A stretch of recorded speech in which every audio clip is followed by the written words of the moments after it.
Hello, I'm Di, and I thought I'd do a little introductory clip to tell you about this tutorial. I'm showing you how to make the Tohoku Tote bag. It's been around for, I think, about 8 years. I made it originally about 8 years ago. That's when I started my bag making. It's one of the first bags I made. So I thought it would be a good bag to start with those of you who have never made bags and are a bit nervous about where to start and how to go about it. So there's those of you that know about bag making and have made some bags, and you're probably not going to be interested in this at all, which is fine. This really is aimed at the novice, complete novice. We will get into more technical bags further on down the road, but I really want to build the confidence up for those bag makers or those potential bag makers that have never made bags before. So please bear with me if you are a more advanced bag maker. We will go on to quite difficult bags eventually, but I really want to start very slowly with very basic bags just to help those that have never made them. So I hope you like this tutorial. Please feel free to ask any questions as we go along. I will be doing sections of the sew along. So you can just, sort of do 10-15 minute videos, and you can ask away and go from there. So I'm going to start with what you probably think is quite simple, is the cutting out. But there is a slightly trickier piece with the pleat that I want to show you how to do, so that it just helps you with the cutting out. The rest is standard and easy, so I won't show you that, but I will show you the cutting out for the pleat portion of the bag, and we'll go from there. So I hope you enjoy this, and please leave reviews if you're happy, or if you're not. It'd be interesting to know what you think. So happy stitching, and I will keep you waiting no longer. Okay, so we have our pattern pieces. What I do is I print out 2 of each, and then I sellotape them together rather than cutting fabric on the fold, which can be a bit hit and miss sometimes. So I like to have the whole pattern piece cut out ready. So I cut out 2 lining, 2 of the top strip, and then 1 of the outer on the flat, and then the other one you have to cut a bit differently. So I'm just grabbing my pattern pieces. So that one. What you need to do is you have to make the pleat first, and it can be a bit tricky. So what I did was I cut out a rectangle large enough to incorporate the size that I'd need, because if you look, it's not completely straight, it's a bit wonky because of cutting it out. So I cut out the rectangle, and what size I did was 20 inches across by 14 inches high, and that's big enough to do what I want to do. And then what I did to mark the pleats was I got the centre of my fabric, measured the centre, which in this case was at 7 inches, and put a little chalk line. And then an inch away from the chalk line, I put 1 mark, 2 mark, 3 marks, and the same on the other side. And then you've got this line there of the centre, and then you've got this middle dot there of the 3 dots. Pinch your fabric at that dot and fold at that one that's next to into the line. But you want to fold at a diagonal, like a zigzag, not straight, because if you did it straight, you're going to end up with something like that, and that wouldn't work. So do it at a diagonal, probably about 5 mils each time, and then pin it. And then do the same on the other side by pinching the central dot, bending at the first dot, coming into the diagonal, and then you'll find you're slightly overlapping the first one that you did, the first pleat, tip of pleat, so that's fine, that's good. And then I don't want a very hard pleat, so I wouldn't iron there, but if you wanted to, you could then iron to have a very sharp crease. But as I said, I don't want a sharp crease, so what I did earlier on is when I prepared it, was just to iron the very top, just to have it in a nice sharp crease there. And then I took the outer pattern piece that we need, and I line it up. I've got the centre piece there, which is where I've joined it, and I line it up with the centre of the top of the pleat, just where, if you can see, if I zoom in, move that a little bit and zoom in further, you can see where I've got it. Okay, make sure that's straight. So I'm happy with that, and make sure it's straight and not, you know, obviously wonky like that. So you want to make sure that it looks so straight. I do it by the eye. If you want to measure, by all means do. And then I get my little weights. I bought these washers from eBay. They're quite heavy and they're very cheap. Rather than paying for those expensive weights that you can get. Okay, so I am now going to cut the piece out. If you see, I'm just squashing it down there. And oh, I should have mentioned actually, I have already interfaced this piece. I haven't all gone to the edge there because I didn't need to. I know I didn't need to, but I have interfaced it before I pleated it. You don't interface it and then, sorry, pleat it and then interface it, because then you'd be ironing the pleat down. So once you've cut your rectangle out, put your interfacing on and then cut it out like I am now. And that way job's done.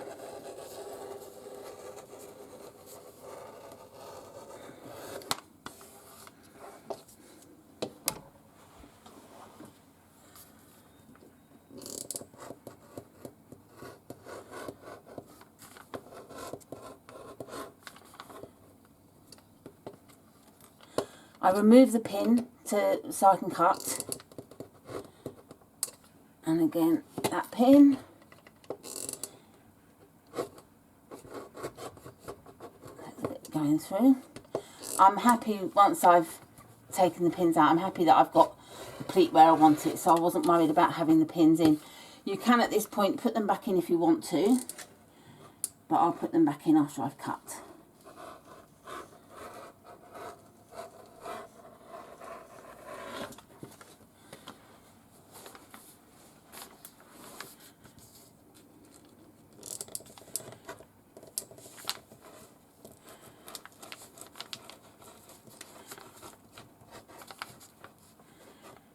And by the way, you're probably thinking, oh, she's going to cut her fingers, but I've got a finger guard there that you probably can't see. So I'm not going to cut my fingers.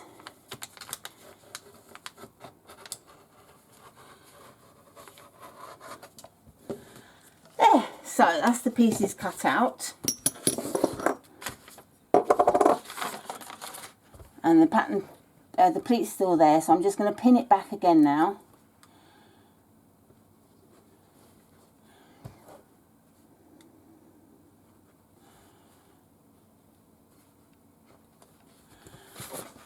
And there we have that piece already, with the interfacing on the back. So that's that piece. The other pieces I have cut out is the other side of the outer, and then the two inner pieces. I've also cut out the bow. Now I'm doing bow option 1. So you have to cut out two, which I'm just trying to find, 2 pieces for the loop, which I wanted in the denim, and 2 pieces for the bow. Now I want a bigger bow than they do. So I've done, instead of 6 inches, I've done 8 inches. Still the same width, which I believe was 12 inches, but I wanted the 8-inch deep. I also haven't interfaced it, because if you interface it, you've got a nice firm bow, but I want a bit of a floppy bow, so I've left the fabric not interfaced. I have interfaced all the others. I've used Shapeflex SF101, which is made by Pellon. It's lovely. I absolutely adore this product. I use it for everything, and oh, that is the label, you can't really see it, but yeah, I use it all the time. It's woven, it's like cotton, and it's fusible, and like I said, I've used it on everything. You can also get it in black. The alternative in the UK is Villine G700. It's quite an expensive product, so it's worth it if you have any American friends. When Joann's having a sale, ask them to pop along if they've got a Joann's near them, get you a bolt, and it's usually around £40 for, I think, 20 yards, I think it was, and then ask them to send it over. With the shipping on top, you're still looking at saving a couple of £100, literally. So it's well worth getting if you can. I do. I'm very lucky that I have some very good friends that will do that for me. So there's that, and then we've got the top piece, top band, which I've done in contrast. So I've done it in the lining fabric. I've got the, I thought it would go nice because you've got the denim in there that matches. So they're the essential pieces plus the straps. Now, I like a nice firm strap rather than a floppy strap. Here's one I made earlier, and these are the straps. You see, they're, you know, they're a bit firmer. They're more, I'm trying to think of the word, stable, than ones that she does in the pattern. Here's the bow I was talking about earlier on. It's quite a stiff bow because I've got the interfacing. I'm moving it in the wrong way. Because I've got interfacing, it's quite firm. Now, although I'm using denim, which is quite nice, quite a stable fabric, I still wanted to use my interfacing. But with these straps, because I like to have a firmer strap, I've used Heat and Bond fusible fleece, and I don't go to the edge. I've actually done a wider strap than she does in the pattern. I've done 2.5 inches wide and 24 inches long, but the fleece I've only done 2 inches wide and 22 inches long, because it will be quite bulky in the seams, and I don't want that. I've done it to all 4 straps, and that's, you could use batting if you wanted to. You don't have to use anything, but I do prefer to. So that's an idea if you wanted to use fusible fleece or batting. You could even use sewing one actually, and then just trim the seam before you put the product together. Now the other thing I'm doing in the sew along are zip pockets and slip pockets. The slip pocket is mentioned in her pattern, the zip pocket isn't. So I will show you how to do that step by step. But what I've cut out for that is, I've got the slip pocket, and I've actually fused fusible fleece on 1/2 again, so that when the slip pocket's folded, it's got a bit of structure to it. Don't have to do that. I like to. And because of that, I've not added any interfacing. I didn't do that with the straps either. You could do both, but I'm a bit of an economist, and I try not to spend money where I don't need to. So that's going to be for the slip pocket, which we will be sewing inside out to start with, and then we'll turn it. Then I've got the zipper pocket piece.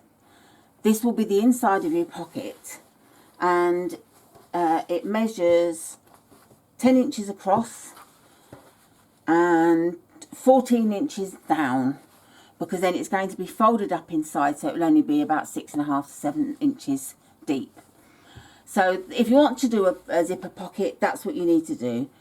14 inches high, 10 inches across. And you also need a zipper facing piece.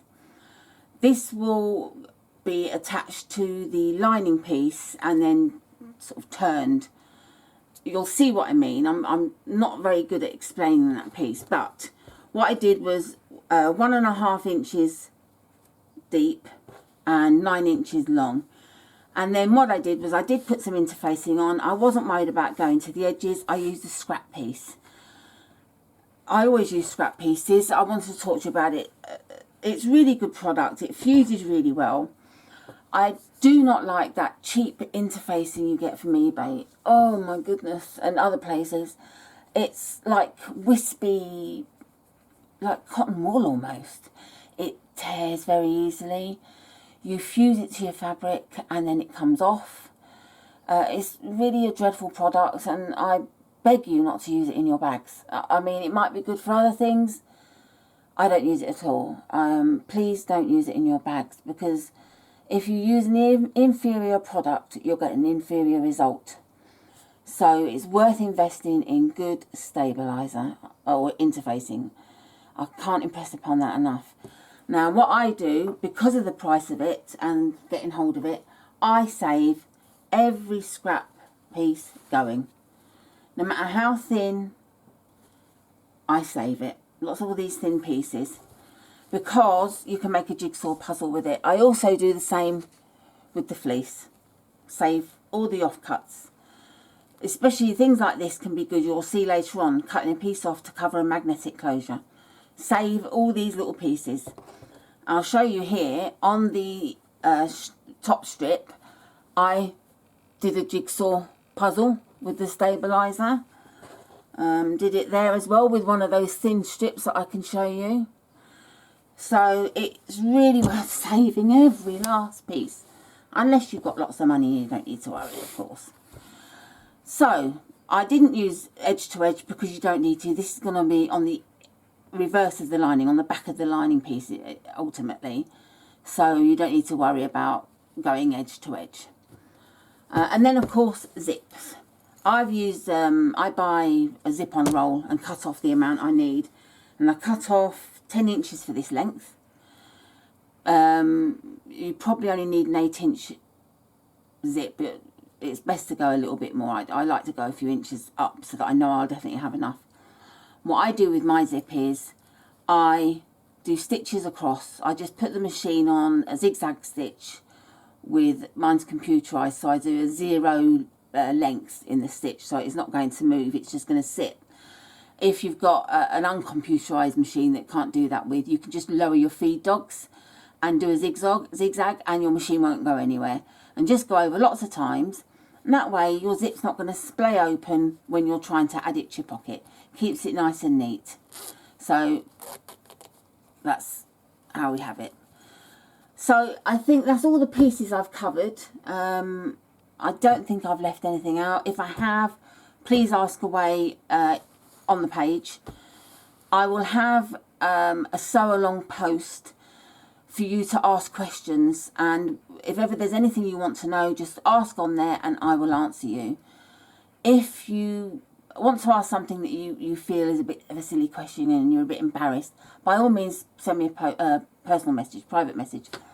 But I will say that no question is a stupid question. If you don't know something, it's best to ask rather than take a chance. Go ahead.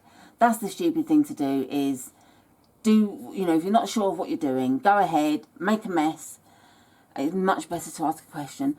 We've all started somewhere. We've all asked the questions. Every question you could think of, we've asked. So you're not alone, and you won't be the first. So please don't feel daft. Ask away, and I'm more than happy to help. That's the idea of these sew-alongs. So with that, the next thing we'll be doing is going on to sewing, I think. Yeah, just sewing. So I think I've covered everything I wanted to. I've got some bullet points here, and yeah, I think I've covered everything I wanted to cover in this part of the video. And the next section will be the sewing of the outer.